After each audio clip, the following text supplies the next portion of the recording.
কাশ্মীরের পহেলগামের হামলার জেরে পাকিস্তান ও ভারতের উত্তেজনার মধ্যে আলিয়া ভাট সিদ্ধান্ত নিয়েছিলেন তিনি এবারের কান চলচ্চিত্র উৎসবে অংশ নেবেন না। তবে শেষ মুহূর্তে সিদ্ধান্ত বদলে হাজির হন ৭৮তম কানের লাল গালিচায়, যা তার ভক্তদের মাঝে ব্যাপক উচ্ছ্বাস সৃষ্টি করেছে। এটিই ছিল আলিয়ার প্রথম কান উপস্থিতি।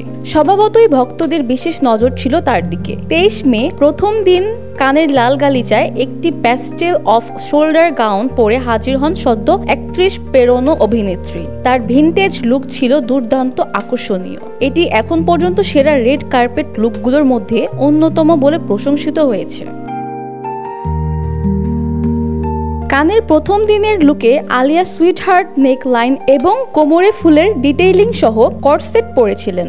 নিচের অংশে থাকা মারমেইড ডিটেইলিং টিউল ট্রেন সহ এই বছরে কানের নো ভলিউম নীতির সঙ্গে সঙ্গতি রেখে লাল গালিচায় হাজির হন আলিয়া। এরপর দিন আলিয়া হাজির হন চমৎকার নীল রঙের অলংকারে সাজানো আরমানি প্রাইভ গাউনে।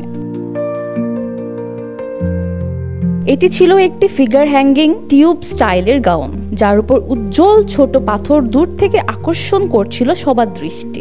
গাউনের উপরের অংশটি নীল রত্ন পাথরের খচিত ছিল, যা ছিল স্বর্গীয় থিমের মতো। পোশাকের মানানসই হেডপিস ছিল মাথায়, সাথে ম্যাচিং কানের দুল আর হাতে হীরার আংটি।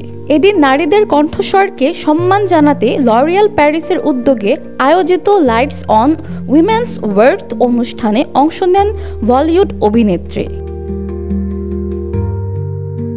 ২০২৪ সালে লরিয়াল প্যারিসের গ্লোবাল ব্র্যান্ড অ্যাম্বাসেডর তালিকায় যুক্ত হন আলিয়া ভাট। বহু বছর ধরে ভারত থেকে শুধুমাত্র ঐশ্বরিয়া রায় এই ব্র্যান্ডের প্রতিনিধিত্ব করে আসছিলেন। আলিয়ার পোশাকের ডিজাইন করেছিলেন মনীষ মালহোত্রা।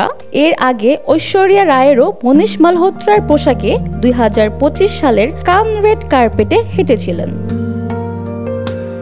তানজিল্লা তানজুম, সংবাদ মুহূর্ত।